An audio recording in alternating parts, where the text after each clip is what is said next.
नमस्कार मित्रांनो, मी गौतम वावळ माझ्या यूट्यूब चॅनलवर आपणा सर्वांचं अगदी मनापासून हार्दिक स्वागत करतो. मित्रांनो, आजचं आपलं कॅप्शन आहे जुगारी सरकार. मनात प्रश्न निर्माण झालाच असेल की मी असं का म्हणतोय. मी म्हणतोय की योग्य की अयोग्य, किंवा मी म्हटलं ते योग्यच आहे हे जर पाहायचं असेल तर हा व्हिडिओ तुम्हाला संपूर्ण पाहावा लागेल. मित्रांनो, आपल्या समाजामध्ये आपण म्हणतो व्यक्ती तितक्या प्रवृत्ती किंवा व्यक्ती आणि वल्ली.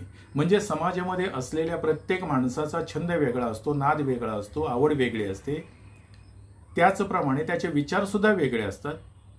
मग जर जे विचार छंद चांगले, त्याचा परिणाम समाजमनावर त्या माणसावर चांगला होत असेल, चांगले छंद, ज्या छंदांचा परिणाम वाईट होत असेल तर ते छंद वाईट, त्या माणसाला त्याचा परिणाम वाईट होत असेल तो छंद वाईट. म्हणजे चांगला छंद आणि वाईट छंद. परंतु हे छंद माणसाला लागतात कसे? मित्रांनो, तुम्ही तुमच्या जर मित्रांना कधी विचारलं की एखाद्या माणसाला जर आपण म्हणतो की समजा वाचनाचा छंद असेल, लिहिण्याचा छंद असेल, गाण्याचा छंद असेल, गाणी ऐकण्याचा छंद असेल, ही चांगली छंद. परंतु जी वाईट छंद आहेत, सिगारेट ओढणे, बिड्या ओढणे, दारू पिणे, गुटखा खाणे, गोवा खाणे, हे छंद जर विचारलं तर ती सरळ म्हणतात की मित्रमंडळीमुळे ही छंद लागली. आणि मग मित्रमंडळीमुळे छंद लागत असेल तर अगदी बरोबर आहे. कोणाच्या तरी संपर्कात आला किंवा ती माणसं करतायत ते चांगलं आहे असं त्याला वाटलं, म्हणजे 4 लोक 10 लोक जे करतायत ते चांगलं वाटलं म्हणून तो एक माणूस अजून त्यामध्ये ऍड होतो आणि जी वाईट गोष्ट असते ती त्याला सुद्धा चांगली वाटते, कारण जास्त लोक करतायत म्हणून तोही करायला लागतो. याचा अर्थ काय करतो? तो फॉलो करतो त्या माणसाला. आणि ही फॉलोज करणारी माणसं ज्यावेळेस अशी प्रसिद्ध झालेली व्यक्ती जर असतील तर मग त्यामुळे त्यामध्ये अडकणारी माणसं सुद्धा जास्तच असतात. आपण ज्याला म्हणतो की जग आपल्या खूप जवळ आले म्हणजे तुमच्या बोटावर जग आहे. याचा अर्थ काय? आपल्याकडे अँड्रॉइड मोबाईल आहेत. जगातल्या कुठल्याही कानाकोपऱ्यातली माहिती क्षणामध्ये आपण टच केलं की लगेच आपल्याला माहिती मिळते. मग ती चांगली असेल, वाईट असेल, जी पाहिजे तीही मिळते, जी नको आहे ती सुद्धा आपल्याला दिसायला लागते. आणि अशी माहिती जर सतत दिसायला लागली तर आपण कुतूहलाने किंवा व्यक्ती ती पाहण्याचा प्रयत्न करतो आणि मग त्यातून हे व्यसन जडायला लागतं. आता हे व्यसन जडत असताना ज्या गोष्टी चांगल्या आहेत समाजामध्ये किंवा ज्या घेण्यासारख्या योग्य आहेत त्याची जाहिरात तुम्हाला कुठेही दिसणार नाही. पण जो माल निकृष्ट आहे, जो माल चांगला नाहीये, ज्याची क्वालिटी खराब आहे, असा माल जास्तीत जास्त जर विकायचा असेल तर मग ती कंपनी काय करते की प्रसिद्ध व्यक्ती असतील. मग आपल्याकडे जर जे माध्यम आपण जर बघितलं तर चित्रपटाचं माध्यम आहे. चित्रपट हे मनोरंजनाचं माध्यम आहे आणि त्यामध्ये काम करणारा व्यक्ती हा हिरो जर चांगले चित्रपट त्याचे गाजत असतील किंवा त्याच्या भूमिका चांगल्या वाटत असतील तर त्याला फॉलो करणारा खूप मोठा वर्ग असतो. असे 3 आपल्या चित्रपट सृष्टीतील हिरो, शाहरुख आहे, अजय देवगण आणि अक्षय कुमार, हे एक जाहिरात करतायत बघा. पान परागची जाहिरात करतायत आणि ती का करतायत? त्यांना कोट्यावधी रुपये मिळत आहेत. त्याचं व्यसन, त्यांना फॉलो करणारे जास्त कस्टमर त्यांना मिळाले पाहिजे कंपनीला आणि त्यांचा निकृष्ट माल हा विकला पाहिजे म्हणून ते त्यांना देत आहेत. फक्त पान परागची जाहिरात आहे का? याच्यात विमलची जाहिरात येते, गोव्याची येते, गुटख्याची येते. अशा वेगवेगळ्या जाहिराती वेगवेगळे हिरो करत असतात आणि त्या जाहिरातीचा भडीमार लोकांच्या समोर केल्यानंतर लोकांना किंवा जे तरुण असतात त्यांना वाटतं ते खाऊन बघावं आणि मग ते खाऊन बघितल्यानंतर तो छंद नादात रूपांतर होतं आणि ते नादाचं रूपांतर व्यसनात कधी होते त्या लोकांना कळत नाही. आणि अशी व्यसनाधीन पिढी जर आपल्याकडे निर्माण होत असेल तर ही निर्माण करणारी मंडळी कोण? ही मग ह्याला जबाबदार कोण? तो स्वतः माणूस जो खातो तो जबाबदार, किंवा त्याला करायला लावणारी जबाबदार, किंवा हा माणूस ज्यांना आदर्श मानतोय तो माणूस त्याला पैसे घेऊन स्वतः या माणसाच्या भावनेशीला गैरफायदा घेतो आणि तो त्याला त्या मोहपाशात अडकवतो किंवा जाळ्यामध्ये अडकवतो. मग फक्त हे एकच आहे का? तर दुसरी जाहिरात जर बघितली तर तुम्ही जुगारीची सुद्धा जाहिरात येते. आता तुम्ही जर रमेश सर्कल असं कंटिन्यू चालले आणि सगळे हिरो यामध्ये ऍड आहेत. तुमचे हॉलिवूड बॉलिवूडचे असून मित्रांनो मराठीतले सुद्धा मागे नाहीये. अभिनंदन करतायत का? तर रमेश सर्कल खेळून तुम्ही XU मिळवली आणि प्रत्येकाने त्याच्यामध्ये लेडीज बी मागे नाहीये. कुठल्या तरी कुटुंबातली एक बाई म्हणते की मी एवढे दिवस खेळल्याने मला एवढे लाखो रुपये मिळाले. आता हे खरंच मिळालेत न मिळालेत आपल्याला माहीत नाहीये, पण माझं स्पष्ट म्हणणं आहे की त्यांना मिळाले का न मिळाले, किती लोकांना मिळाले, हजारो लोक खेळत असतील, त्यातले 1-2 लोकांना देत असतील. कारण जी कंपनी पैसा कमवाय बसली, लोकांना पैसा द्यायला नाही तर लोकांच्या खिशातला पैसा घ्यायला बसलेली आहे.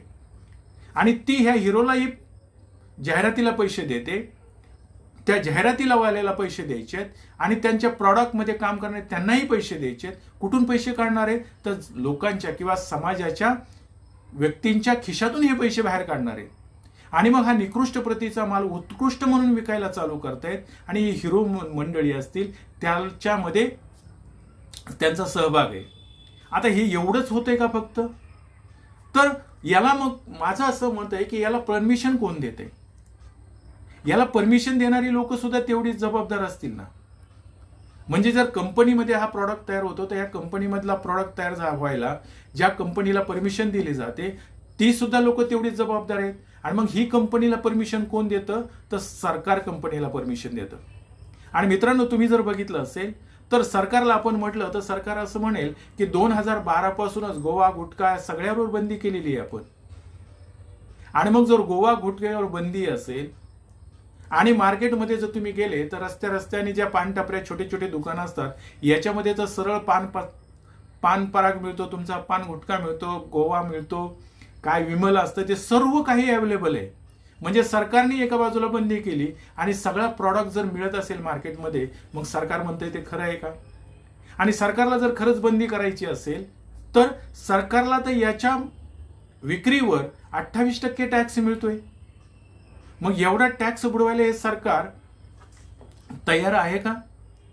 आणि सरकार फक्त एकाच दारूच्या याच्यावर जर वर्षाला दारू जे उत्पादन करणाऱ्या कंपन्या आहेत यांच्याकडून जर गव्हर्नमेंटला 17-18 हजार कोटीचा जर टॅक्स मिळणार असेल तर हे सरकार का बंद करेल? ते त्यांना परमिशन देते आणि दुसऱ्या बाजूला असं सांगते की लोकांनी दारू पिऊ नये, दारू वाईट आहे. सरकार सिगारेटच्या कंपनीला परमिशन देते, इकडे सांगते सिगारेट वाईट आहे, पिऊ नका. तंबाखू बनवणाऱ्या कंपनीला परमिशन देते, इकडे सांगते तंबाखू खाऊ नका. म्हणजे नेमकं सरकारला काय करायचंय? जर सरकारची खरोखरी इच्छा असेल तर सरकारने ती कंपनी म्हणजे जिथं तो प्रॉडक्टच तयार होतो तिथं तो प्रॉडक्ट तयार नाही झाला तर तो मार्केटमध्ये येणार नाही आणि लोक त्याचं व्यसन करणार नाहीत. पण सरकार तसं न करता उत्पादन करणाऱ्याला परमिशन आणि खाणाऱ्याला मात्र बंदी करा किंवा तुम्ही खाऊ नका असं सांगते. म्हणजे दुहेरी वागते सरकार. आणि म्हणून मित्रांनो मी असं म्हटलंय की हे सरकार जुगारी आहे. आणि का तर या आपलं जे सरकार आहे हे सरकार चे एक मंत्र्यांचा फोटो बघा. हे मंत्री मकायला जात आहे चायनामध्ये आणि तिथे 3.5 कोटी रुपये हारलेत असं दाखवलंय. शेजारचा फोटो जर बघितला तर त्या रिसॉर्ट मधला त्यांच्या फॅमिलीचा फोटो, याचा अर्थ ते गेले होते. आता ही बातमी किती खरी खोटी माहित नाही मला, 3.5 कोटी रुपये घालवले, पण ते केलं ना. आणि जर असे सरकारमध्ये बसलेले माणसं असतील म्हणजे समाजातलेच व्यसनाधीन माणसं जर सरकारमध्ये गेले तर ते समाजाला व्यसनातून बाहेर काढायचा काय प्रयत्न करणार आहेत? काही लोक तंबाखू खातात, गुटखा खातात, काही लोक दारूही पिणारी आहेत त्याच्यामध्ये. मग ही लोक त्याच कंपन्यांना परमिशनही देणार आहेत कारण त्यांना त्याचं काहीच वाटत नाहीये. परंतु याच लोकांमध्ये किंवा या लोकांना व्यसनाधीन बनवायला सरकारमध्ये किंवा आपल्या घटनेमध्ये तरतूद आहे. भारतीय घटनेच्या भाग 4 मध्ये जी काय डायरेक्टिव्ह प्रिन्सिपल दिली की राज्यांनी काय केलं पाहिजे, तर राज्यांनी आपल्या जनतेचं पोषण, राहणीमान उंचावण्यासाठी आणि आरोग्य सुधारण्यासाठी योग्य त्या उपाययोजना करणं हे शासनाचं कर्तव्य आहे असं समजलं पाहिजे, मान्य केलं पाहिजे. आणि जी मादक द्रव्य असतील किंवा अपायकारक असतील या गोष्टीवर बंदी आणली पाहिजे की ज्या औषधी गोष्टी आहेत त्या सोडून.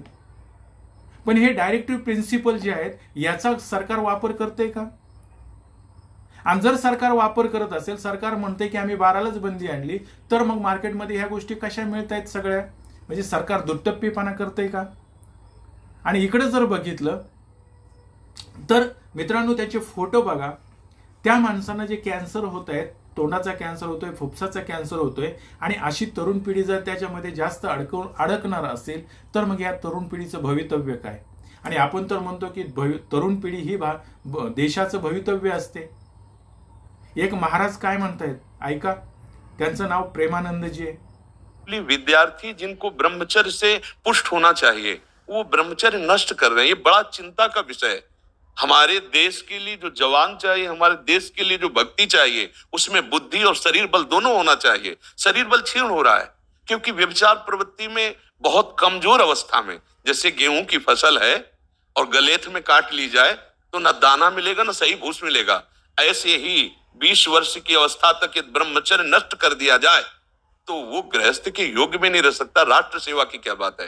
हमारे राष्ट्र सेवा के लिए बहुत विशाल हृदय की आवश्यकता है. हमारे शरीर को बहुत स्वस्थ रखने की आवश्यकता है, तभी हम समाज सेवा, राष्ट्र सेवा. तो शरीर और बुद्धि दोनों का स्वस्थ होना बहुत आवश्यक है. तो शरीर को तो नष्ट किया जा रहा है विषय भोगों में. ऐकलं की या महाराजांच्या लक्षात येतंय की तरुण पिढी ही याच्या विळख्यामध्ये अडकली नाही पाहिजे. मग राजकारणी यापासून दूर का जात आहेत? किंवा राजकारण्यांना हे माहीत नाही का? राजकारणी डोळे झाक करतायत का?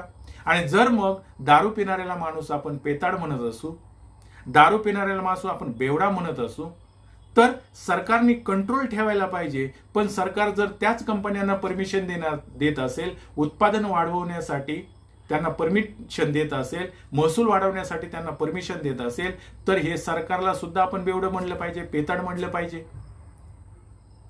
जर सरकारमधले असे मंत्री जर कॅसिनोमध्ये जाऊन खेळत असतील, याचा अर्थ त्यांना फॉलो करणारे लोक सुद्धा म्हणतात जुगार खेळणं चांगलं आहे.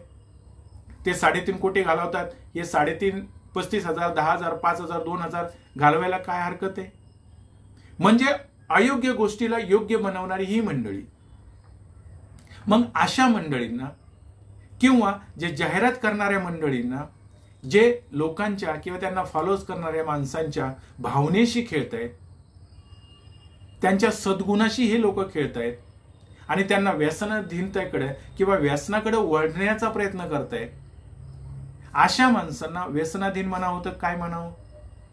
आणि अशी माणसं जर हे करत असतील तर असं सरकार, की शेवटी ज्या गोष्टी येतात त्या सरकारवरच येणार आहेत. कारण सर्वात वर जे आहे ते सरकार आहे. सरकारचा कंट्रोल पाहिजे. आणि सरकार जर कंट्रोल त्यावर ठेवत नसेल, डोळं झाक करत असेल आणि समाजामध्ये मग जुगारी प्रवृत्ती वाढत असेल, तरुणांमध्ये व्यसनाधीनता वाढत असेल, तरुणांमध्ये विविध तंबाखूजन्य पदार्थ खाण्याची अपायकारकता वाढत असेल, त्यांचे आरोग्याला ते घातक असेल, तर मग अशा सरकारला जुगारी सरकार, बेवडं सरकार, पेताड सरकार किंवा व्यसनाधीन सरकार म्हणावं का? अजून दुसरं काय तुम्हाला नाव सुचत असेल मित्रांनो तर मला सांगा.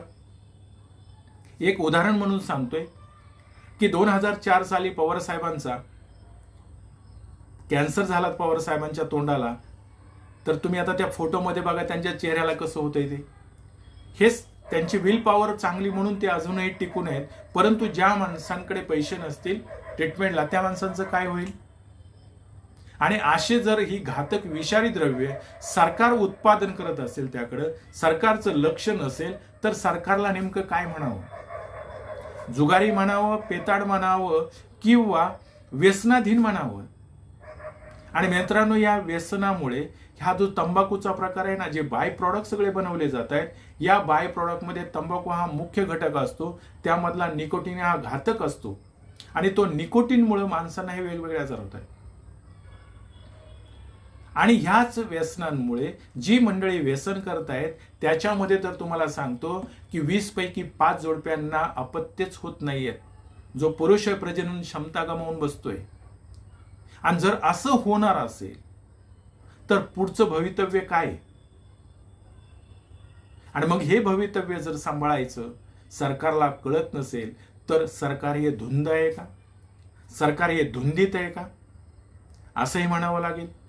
कारण त्यांना भारत देशाचं किंवा महाराष्ट्र सरकारचं जे काम आहे ते काम सचोटीने न करता त्याकडे फक्त डोळेझाकपणा करते आणि सगळ्या अवैध गोष्टी, ज्याला आपण म्हणतो की ज्या समाजामध्ये नको आहेत, त्या गोष्टी अगदी व्यवस्थितपणे चालू आहेत. म्हणून या सरकारला मी फक्त जुगारी हा शब्द वापरला होता. पण जर जुगारीचे केसिनो किंवा जे जुगारीचे अड्डे चालू असतील त्याच्यातून महसूल सरकारला जात असेल आणि महसुलासाठी हे करत असेल तर या सरकारला मी जुगारीही म्हणतोय. कारण सरकार जबाबदार आहे, त्यांनी कंट्रोल ठेवला पाहिजे. दारू सर्वत्र मिळते कारण कोट्यावधी रुपयाचा महसूल सरकारला मिळतोय, म्हणून सरकार दारूचे फॅक्टरींना परमिशन देत आहे. म्हणून हे सरकार, उत्पादन करणारं सरकार हे बेवडं सरकार आहे किंवा पेताड सरकार आहे. आणि जे पान पराग असेल, विमल असेल, गुटखा असेल, यांना सुद्धा ह्या सरकारला उत्पन्न मिळते याच्यातून. म्हणून या सरकारला मी व्यसनाधीन सरकार असं सुद्धा म्हणतोय.